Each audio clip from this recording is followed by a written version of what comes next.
Hey everybody, it's Pastor Smeal from Brookville Alliance Church. I'm so glad you could join me today as I talk about detours. I don't know if anyone really loves detours. I know I don't. When I'm traveling, I always just want to get from point A to point B. I don't want to take time to smell the roses or listen to the stream behind me as it babbles. I just want to get where I'm going.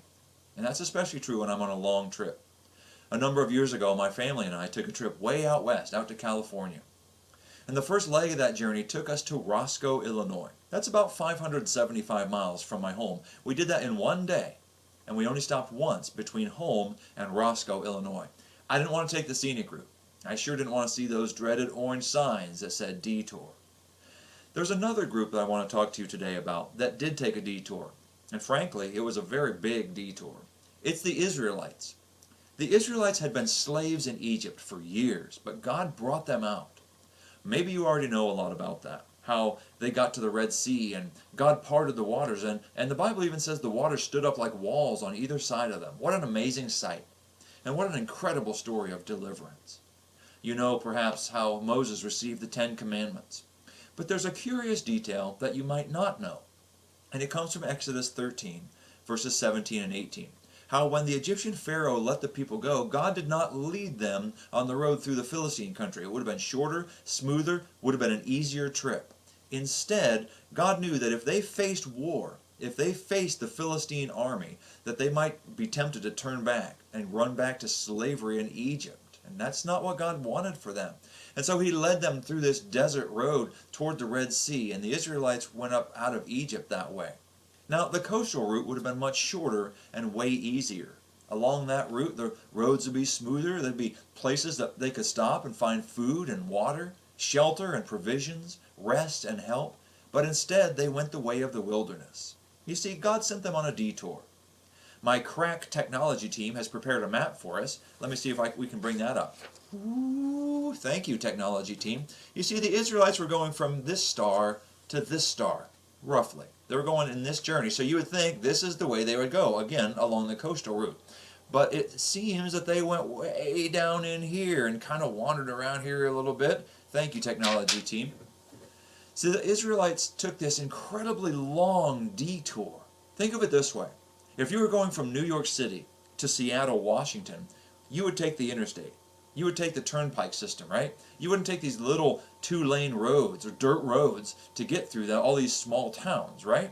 You'd wonder what was going on when you started seeing signs that said, "Welcome to Alabama," or Canada, or Mexico.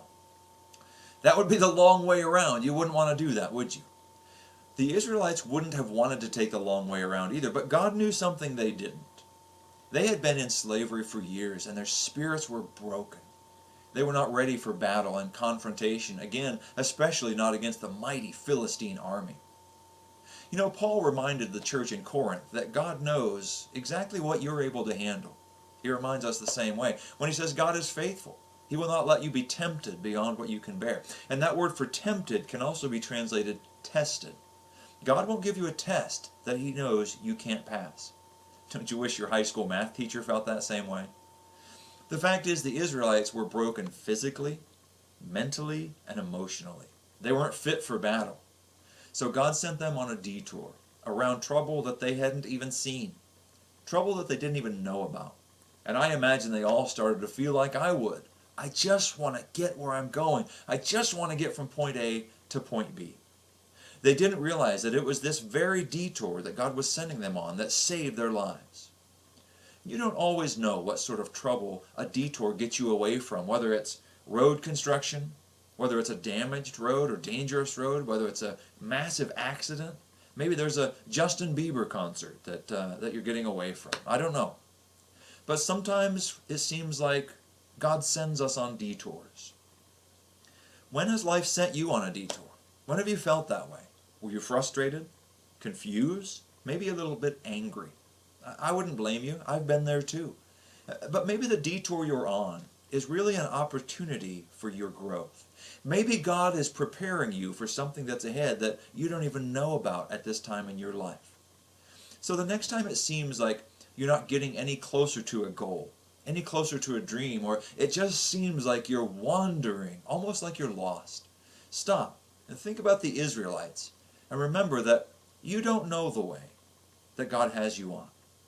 And you don't know the reasons for it. But you can trust that God has a reason. That when God sends you on a detour, He's got a plan. Follow the signs. Be patient. Take a moment if you can and smell the roses or listen to the stream once in a while. Maybe you'll find that the detour that you're on is really a blessing in disguise. I hope you'll join us online or in person at BrookvilleAllianceChurch.com. You can check out our YouTube channel and watch for us on Facebook and our website as well. We look forward to seeing you soon. God bless you.